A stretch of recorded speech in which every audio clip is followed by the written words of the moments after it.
Jan-Francois Braunstein abre la religión woke planteando una idea provocadora. El wokismo no es simplemente una corriente política ni una moda cultural, sino una auténtica religión secular que se expande con la fuerza de un credo. Según él, se trata de un sistema de creencias con dogmas incuestionables, rituales de expiación, herejías que deben ser perseguidas y un clero compuesto por activistas, académicos y líderes de opinión que se erigen en guardianes de la pureza ideológica. Para entenderlo, nos invita a recorrer la genealogía de esta religión contemporánea, sus fundamentos filosóficos, sus textos sagrados y las prácticas que la vuelven omnipresente en universidades, medios, empresas y redes sociales. El término woke, nacido en la tradición afroamericana como un llamado a mantenerse despierto frente a las injusticias raciales, se convirtió en las últimas décadas en una etiqueta que desborda su origen. Lo que era un gesto de conciencia se ha transformado en un entramado doctrinal que pretende reeducar a la sociedad entera. Braunstein sostiene que, al igual que las religiones tradicionales, el wokismo divide al mundo en justos y pecadores, establece jerarquías morales basadas en la identidad y promete redención a través de la confesión pública y la sumisión a sus dogmas. No es casual, dice, que muchos de sus rituales recuerden a prácticas religiosas. La confesión de privilegios equivale al reconocimiento del pecado original, la cancelación de voces disidentes funciona como la excomunión de los herejes, y los talleres de sensibilización actúan como catecismos donde los fieles aprenden a hablar y a pensar en los términos correctos. El primer gran dogma de esta religión es el de la identidad.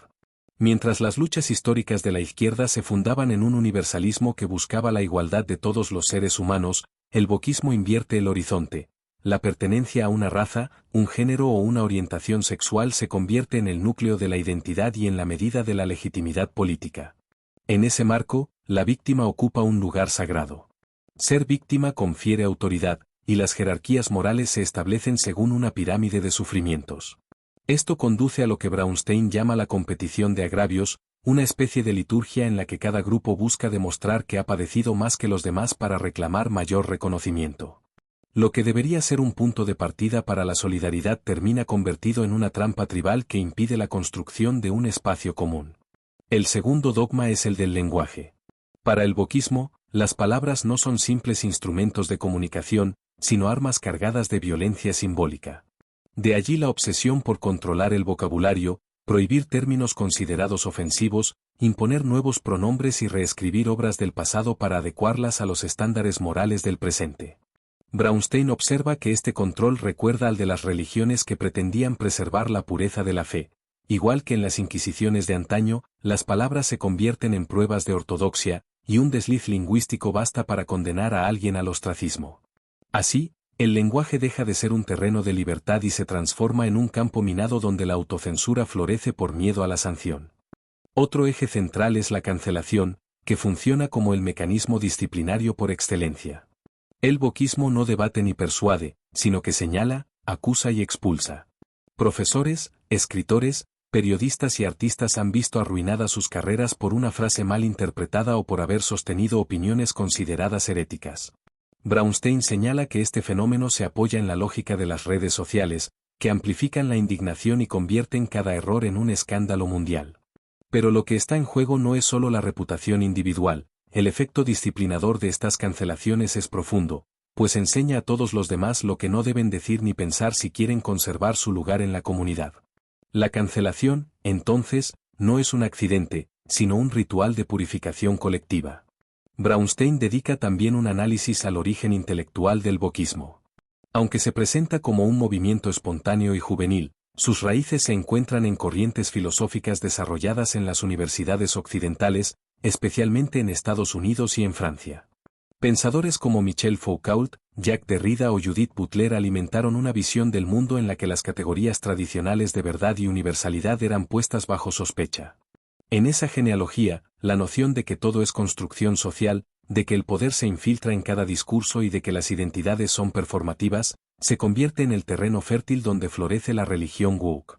Braunstein no niega los aportes de estas teorías, pero advierte que llevadas al extremo y popularizadas sin rigor, se transforman en dogmas simplificados que reemplazan el pensamiento crítico por consignas. La cuestión de la ciencia ocupa un lugar clave. En nombre de la lucha contra el racismo y el sexismo, el wokismo ha puesto en duda principios básicos de la investigación científica, acusando a la ciencia de ser un constructo eurocéntrico y patriarcal.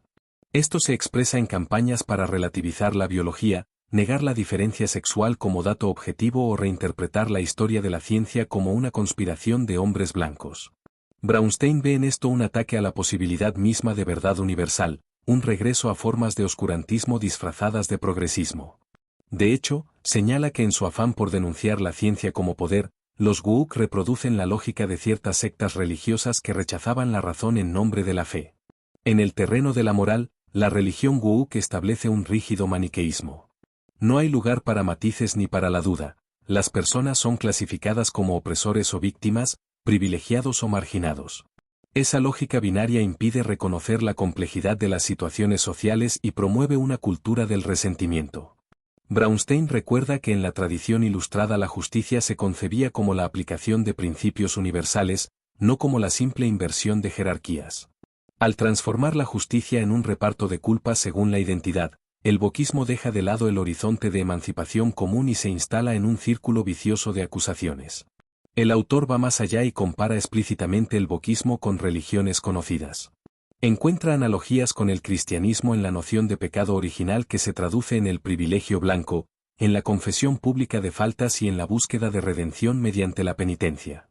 Percibe ecos del puritanismo en la vigilancia constante de la conducta y en la condena de placeres considerados impuros. Y ve en la Inquisición un modelo de censura y persecución de herejías. Estas analogías no son meras metáforas. Para Braunstein, muestran que el wokismo ha dejado de ser un movimiento político racional para convertirse en una fe moral que demanda adhesión total. El impacto de esta religión secular es enorme porque ha trascendido el ámbito académico y se ha instalado en el corazón de la cultura de masas y del capitalismo global. Grandes empresas adoptan su retórica en campañas de marketing, universidades lo imponen en programas obligatorios, medios de comunicación lo difunden como ortodoxia.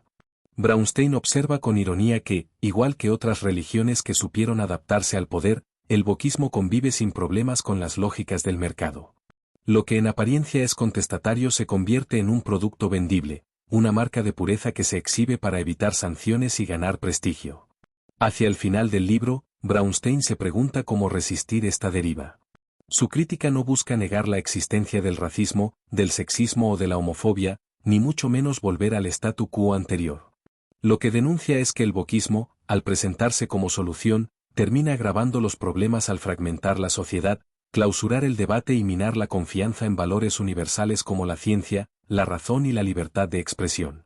La alternativa, sugiere, no es abandonar la lucha contra la injusticia, sino recuperarla en términos ilustrados, con un horizonte de emancipación universal, con principios que puedan compartirse más allá de las identidades particulares y con un compromiso real con la verdad. En definitiva, la religión woke es una advertencia sobre los peligros de convertir la política en fe dogmática. Braunstein muestra como un movimiento nacido de causas legítimas, la denuncia de las discriminaciones y la búsqueda de igualdad, ha degenerado en una religión secular que divide más de lo que une y que amenaza con corroer las bases mismas de la democracia liberal. Su llamado es a despertar, no en el sentido woke del término, sino en el de recuperar la vigilia crítica de la Ilustración, esa que apuesta por la razón, el debate abierto y la dignidad común de todos los seres humanos.